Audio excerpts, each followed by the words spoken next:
What's up, addicts? In this video, we're going to be breaking down A.J. Dillon, running back out of Boston College, looking at his potential fantasy upside heading into the 2020 NFL Draft. But hey, before we get started, hit that like and subscribe button, and let's get going.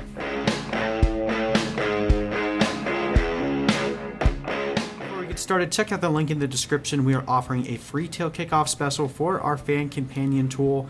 You get access all the way up into the kickoff of the NFL season for absolutely free, so make sure you check out that link.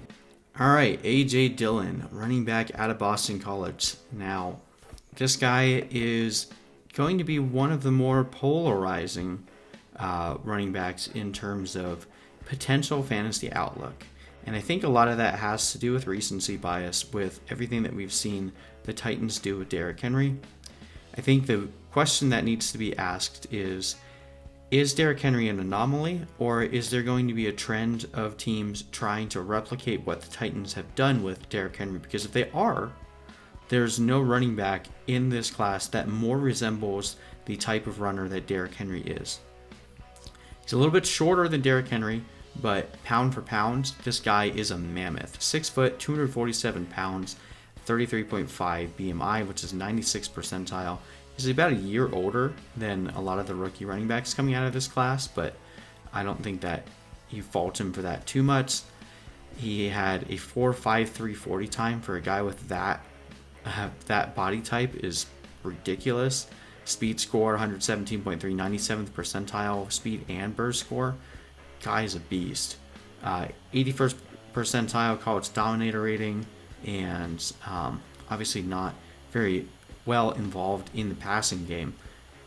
There have been some current concerns based on the amount of carries that he's already shouldered, but we've seen in the past that unless you actually have an injury history in college, carry count doesn't seem to translate nearly as much in terms of overall injury potential or risk going into the NFL. So nothing crazy in terms of injury history, anything more than most players in football have. So not really much to be concerned about there. As we can see, his last season was his best with over 1,600 yards. Never had a season with more than like 10, 13 receptions. Here was his max, but 15 touchdowns. But again, this guy is your power runner. He has the ability to break it outside, and it's not like he's a bad receiver. They just didn't use him much in that regard. He's not an adept route runner, but he can run the little short out routes or the screens that you typically see from running backs of his size and stature. So I think, again, on his upside range of outcome could be Derrick Henry, probably more likely to fit into like the Steven Jackson or LeGarrette Blount role. But again, that was productive for fantasy for quite a few years. Again, it's really based on the fit.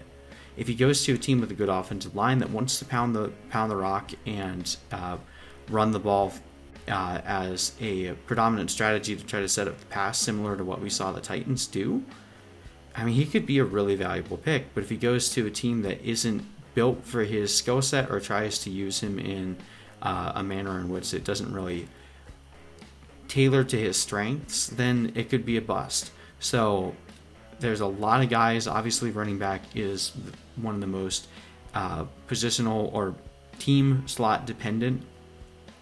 You know, the whole mantra that running backs don't matter. I mean, in a sense, they don't, because it's really more about the scheme and the talent around a running back that truly brings out their ability to perform. But obviously, the running back talent glut is the other reason for why landing spot is so important. It's because there's so many talented running backs that you can find another talented running back to fit better in your system. So I think an ideal landing spot for A.J. Dillon maybe wouldn't make a lot of fantasy owners happy, but an ideal landing spot for A.J. Dillon would be the Saints.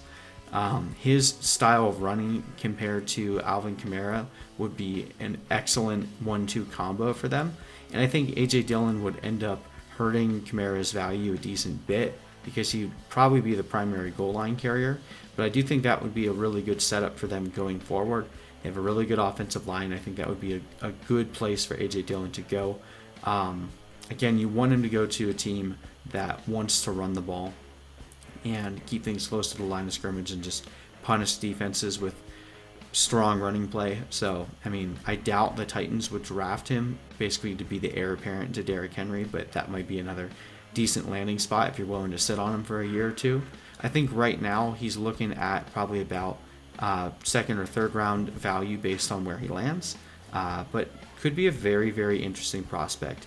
Can't ignore that size and speed, and he was pretty dominant in college. So, I don't know. I like him a lot. We'll talk more once we see where he actually gets drafted. But anyway, thank you guys so much for watching. We're going to continue going through all the fantasy relevant players in this draft class. So make sure you hit that subscribe button, and we'll see you in the next video.